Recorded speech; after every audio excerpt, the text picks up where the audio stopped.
La société au Moyen Âge, partie 3, numéro 2. Alors, pour devenir chevalier, il faut passer la cérémonie de l'adoubement. C'est-à-dire que, après avoir été page et écuyer, le seigneur que vous voyez ici adoube le chevalier. Il fait un coup d'épée à droite, un coup d'épée à gauche, et il lui dit « Je te fais chevalier ». Et à partir de ce moment-là, l'écuyer est digne de confiance et il devient chevalier. La cérémonie de l'adoubement. Un chevalier a une armure. Donc, on ne la prend plus. Avant, on le prenait en CM1, mais c'est fini. Je vous le mets pour information. Vous ne l'aurez pas à apprendre, mais il y a peut-être des passionnés de Moyen-Âge dans la classe.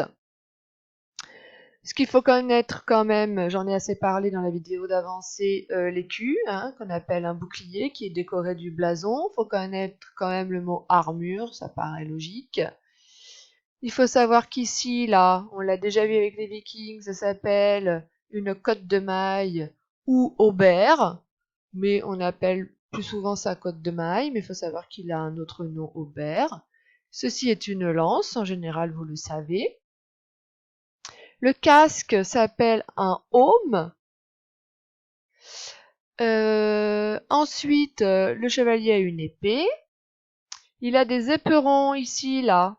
C'est là une sorte de petite roulette, de sorte de petite pique qu'il a ses chaussures pour taper un petit peu son cheval s'il veut qu'il aille plus vite, pour lui faire mal.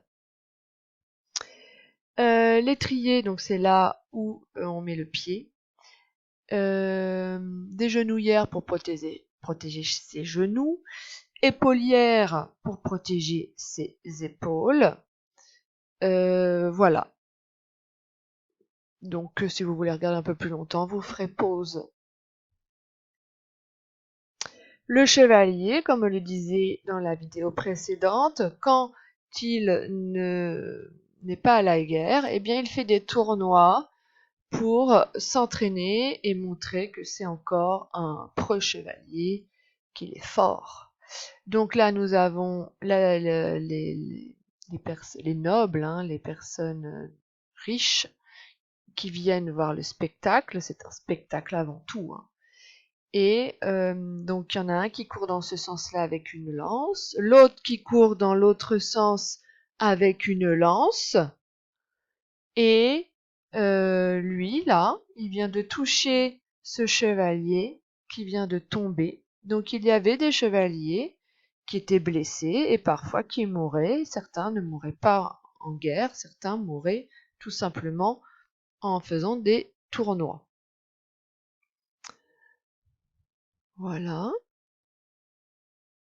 Maintenant, nous allons passer à la société rurale, c'est-à-dire aux paysans. Il nous restait cette partie-là à faire.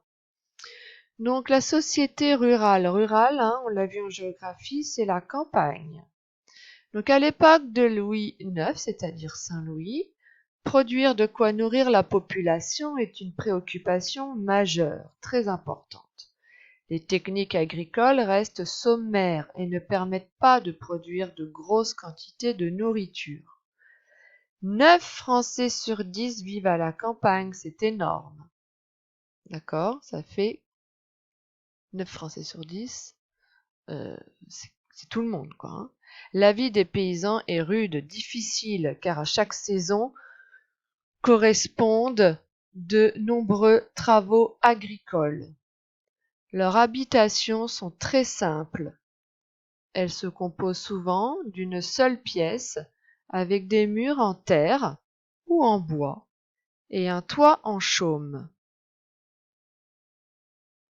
Voilà donc la reconstitution d'une habitation paysanne. Je vais rezoomer. Donc vous voyez bien une seule pièce. Et encore là, ce sont des paysans riches, ils ont la chance. Ils ont plutôt une maison plutôt bien faite. Ce n'était vraiment pas le cas de tout le monde. Donc là au centre, de quoi se nourrir. Ici le lit pour toute la famille. Tout le monde dormait au même endroit. Là vous aviez une sorte de grenier où ils mettaient leurs récoltes. Et donc par terre c'était de la terre hein, évidemment.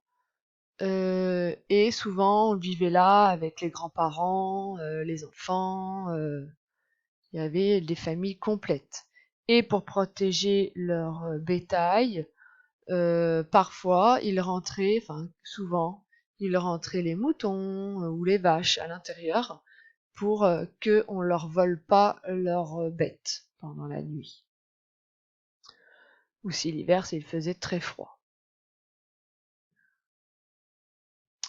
Alors, on va aller faire cette dernière partie qui est là. Est-ce que je peux... Celle-là, je peux la zoomer un petit peu. Alors, les paysans cultivent la terre du Seigneur. Certains sont comme des esclaves privés de liberté, les serfs. D'autres sont libres, les vilains. Donc ça, on le sait. Vous me mettez ça, vous me mettez tout ça en jaune fluo. Les 4 lignes qui sont là. Les paysans doivent donner au Seigneur une partie de leur récolte ou lui verser une redevance. Ils doivent aussi effectuer des corvées, nettoyer les bâtiments, curer les douves. Curer les douves, c'est nettoyer les douves des châteaux qui sont là, vous voyez. Tous les ans, ils doivent les nettoyer. Et payer des taxes. Par exemple, pour utiliser le moulin ou le four que vous avez vu dans une autre vidéo avec l'image du fief.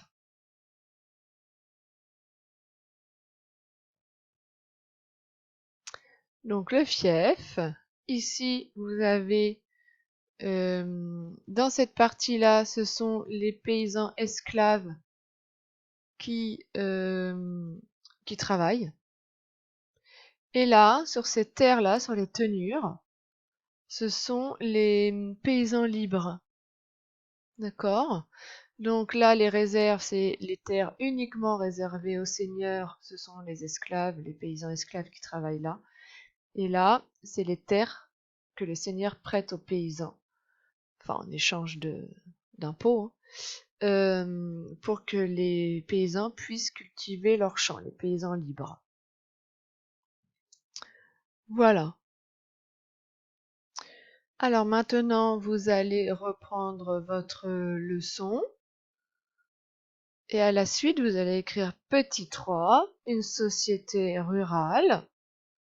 9 Français sur 10 vivent à la campagne. La vie des paysans est rude. Donc vous allez faire pause et vous allez copier ceci. Et ce chapitre, la société au Moyen Âge, est terminé. Donc, pour la semaine prochaine, je vous demande de bien revoir et d'apprendre les nouveautés de ce chapitre.